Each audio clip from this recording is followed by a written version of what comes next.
আসসালামু আলাইকুম প্রিয় শিক্ষার্থী, আশা করি আল্লাহ তাআলার অসীম রহমতে ভালো আছো। আলহামদুলিল্লাহ, আমিও ভালো আছি। আজকে আলোচনা করব annual assessment 2024 subject English class 9। তোমাদের শুধু আমি 1 নম্বর দিয়ে পয়েন্টটা দেওয়া আছে, এটা একটু পড়ে দিব, তোমরা একটু খেয়াল করবে। The annual assessment of classes 6, 7, 8 and 9 will be done through written examinations based on the National Curriculum 2022 of NCTB.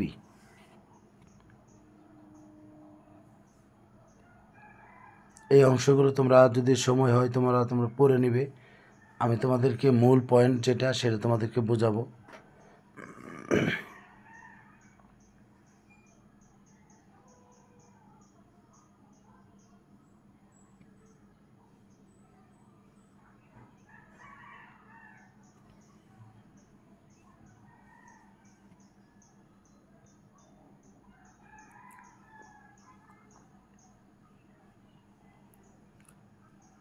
Guidelines for developing questions, কীভাবে প্রশ্নপত্র তৈরি করবে এই বিষয়ে একটি নির্দেশনা দেওয়া আছে। এটি মূলত তোমাদের যিনি বিষয়ভিত্তিক স্যার রয়েছেন স্যারদেরকে এই অংশটা ভালোভাবে বুঝে তোমাদের প্রশ্নগুলো করবে। কিন্তু এখন আমি তোমাদেরকে যে বিষয়টি দেখাবো, সিলেবাস ফর অ্যানুয়াল এক্সামিনেশন 2024, তোমাদের 3টা এক্সপিরিয়েন্স রয়েছে, 6, 8, 9 তোমরা দেখতে পাচ্ছ, এবং কত পৃষ্ঠা থেকে কত পৃষ্ঠা পর্যন্ত পড়তে হবে এই বিষয়গুলো এখানে স্পষ্ট উল্লেখ রয়েছে। অ্যাসেসমেন্ট ফরম্যাট, তোমাদের যে মূল্যায়নটা হবে সেটা তোমাদের কন্টিনিউয়াস অ্যান্ড হলো সাবমিটিভ, অর্থাৎ শিক্ষণকালীন এবং সামষ্টিক এই দুইটা মিলিয়ে তোমাদেরকে মূল্যায়ন হবে। কন্টিনিউয়াস অ্যাসেসমেন্ট, এখানে 3টা কাজ থাকবে, 3-30 তোমরা দেখতে পাচ্ছ তো 3টা কাজ: homework, class work, project work বা অ্যাসাইনমেন্ট। এই কাজগুলো তোমাদের বিষয়ভিত্তিক স্যার তোমাদেরকে নির্ধারণ করে দিবে, ওই কাজগুলো তোমরা করবে। এর উপর তোমাদেরকে 30% মূল্যায়ন হবে, মানে এখানে 30 নম্বর থেকে 30ই নেওয়া হবে। পরবর্তীতে তোমাদের যে সামষ্টিক যে পরীক্ষাটা হবে মূল্যায়নের, অর্থাৎ তোমাদের 100 নম্বরের একটা রিটেন পরীক্ষা দিতে হবে। রিডিং পার্টসে থাকবে 35 মার্কস। এখানে তোমাদের পেসেজ দেওয়া থাকবে, এই পেসেজটা পড়ে তোমাদের MCQ, short answer questions, matching arguments, completing tables, এখানে তোমাদের এই 35 মার্কস তোমাদের এখান থেকে আনসার করতে হবে। অর্থাৎ পেসেজ দেওয়া থাকবে, 3টা পেসেজ দেওয়া থাকবে। তোমরা দেখতে পাচ্ছ, test item will be based on 3 unseen pieces. 3টা পেসেসের উপর ভিত্তি করে তোমরা এখানে এই 35 মার্কস এটা তোমরা আনসার করবে। আর অ্যাপ্রিসিয়েটিং পোয়েট্রি, অর্থাৎ কবিতার যে বিষয়গুলো দেওয়া থাকবে সেখানে 30 marks. Item will be based on 1 unseen poem, অর্থাৎ তোমাদেরকে একটি কবিতা দেওয়া হবে, সেই কবিতা থেকে short questions identify and explaining literary figures, metaphor, simile and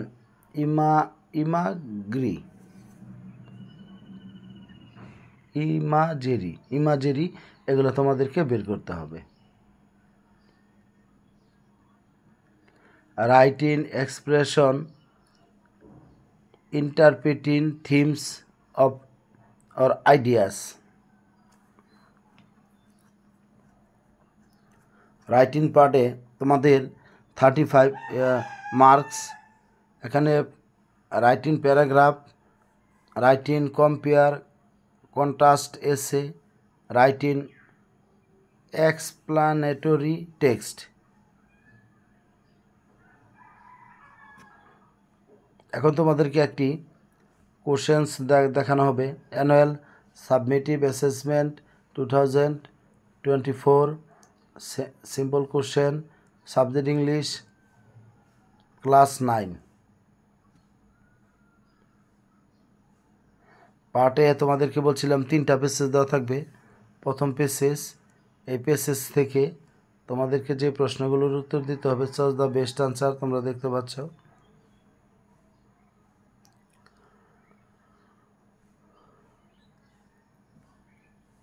short question 5টা 5 দুগুণে 10,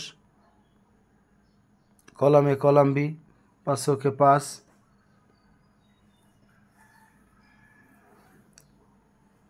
আবার তোমাদের একটা পেসেজ দেওয়া থাকবে, এটা থেকে তোমাদের 5 মার্কের যে অংশটা আনসার করতে হবে তোমরা দেখতে পাচ্ছ এখানে। 3 নম্বরে আবার একটা পেসেজ দেওয়া থাকবে, এটা থেকে আমাদের কমপ্লিট দ্য ফলোইং টেবিল, প্রশ্নগুলো কীভাবে লিখবে এগুলো পরবর্তীতে তোমাদেরকে এগুলো বুঝিয়ে দেওয়ার জন্য সর্বোচ্চ চেষ্টা করব। অ্যাপ্রিসিয়েটিং পোয়েট্রি, তোমাদের এখানে কবিতা দেওয়া থাকবে, আনসিন একটা কবিতা দেওয়া থাকবে, আর এই কবিতার মধ্যে তোমাদের সিমিলি এবং মেটাফোর এগুলো আমি তোমাদেরকে চেষ্টা করব সর্বোচ্চ বুঝিয়ে দেওয়ার জন্য, তাহলে তোমরা তোমাদের কাজগুলো সুন্দরভাবে করতে পারবে। Answer the following questions, read the poems again and identify 3 metaphors and 2 similes.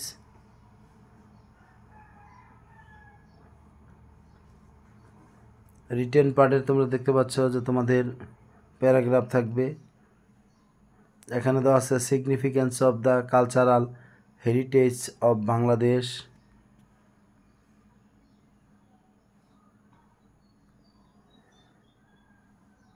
আবার আমাদের ব্যান ডায়াগ্রাম মানে ব্যান চিত্র দেওয়া আছে, ব্যান চিত্রের উপর ভিত্তি করে গার্মেন্ট সেক্টরে, ব্যান সেক্টরে আইটি সেক্টর, গার্মেন্ট সেক্টর 2টা পার্ট দেওয়া আছে, এই 2টা পার্টের উপর বেস করে আমাদেরকে তুলে ধরতে হবে।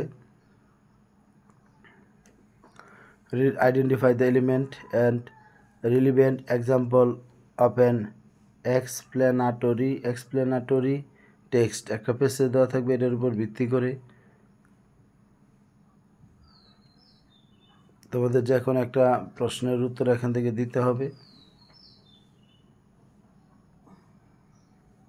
রুবিক্স দেওয়া আছে, প্যারাগ্রাফ কিভাবে কতটুকু লিখলে কত নম্বর পাবে তোমরা।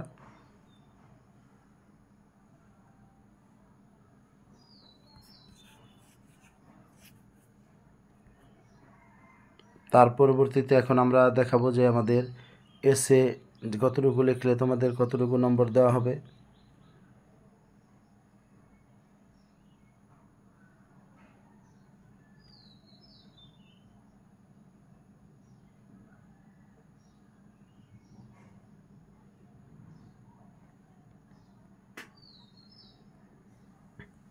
সবাইকে ধন্যবাদ।